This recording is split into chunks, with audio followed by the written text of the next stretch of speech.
Jesus. I believe in him. And there's a lot of people that don't, and he gives you the right to do that. But I just want you to know that faith does have purpose and value, and it can be used intellectually. And people say, yes, what's the difference? You know, the Bible's just another book. No, first off, that's wrong. The Bible's not a book. The Bible's 66 books. 40 different people wrote it. Over 1,500 years. There's never been a book like that in history. Ever. Does that make it the Word of God? No. It just means it's worth considering, because there's never been a book like this. Gives you some reason to consider it over the others. Well, how about history? For hundreds of years, archaeology has used the Old Testament and New to find buildings, to find people, to find civilizations, to find kings that didn't exist, or they didn't think they did. And suddenly the Bible said they're there, and they dug it up, and there it was. Does that make it the Word of God? No. It means it's historically accurate. Real people really existed and really wrote down what they saw. It's worth considering. And then they said, we're going to have God show up, and lots of people said that. Lots of religions say it. Don't worry, we'll prove it as a rational God would do. I will do prophecies. I will show that I'm not trapped in linear time, that I can see beyond where you are. I will give prophecies to tell you what the guy, when I show up, when God appears on earth to reveal himself, I'll show you what he's going to look like. Over 300 prophecies. And then a man showed up one day named Jesus. And he said, I'm that guy. And he fulfilled all 300 prophecies.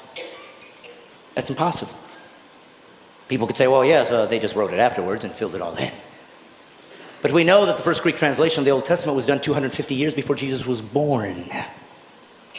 So how could they possibly know that he'd be born in Bethlehem? How could they possibly know he was going to be crucified when crucifixions didn't even exist as a capital punishment yet? How could they know that he'd be betrayed for 30 pieces of silver 250 years before there was a Jesus? Does it make it the Word of God? No, but it's starting to get close.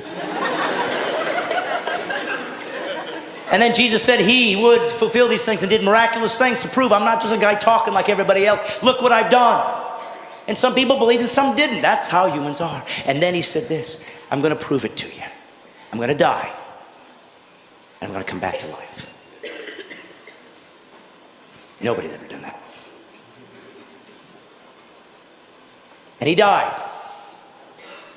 And all those who were with him, 3 years, ran in fear, as would all of us. And they ran away and they said, I guess we were wrong. And then something happened. Something happened that made all of these guys come back and be willing to be martyred for this belief system, except for one. Of course, John was sent off, but everybody died a martyr's death. What was it for? Because they thought they were going to get rich? There was no riches here. There was no riches.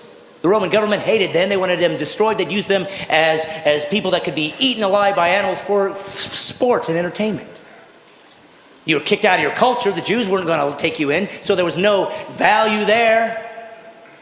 There was nothing good here. There was nothing here to gain. And they all still died for what? Because they found a new religion? No, for one reason. They said this. I saw him die, and I saw him come back.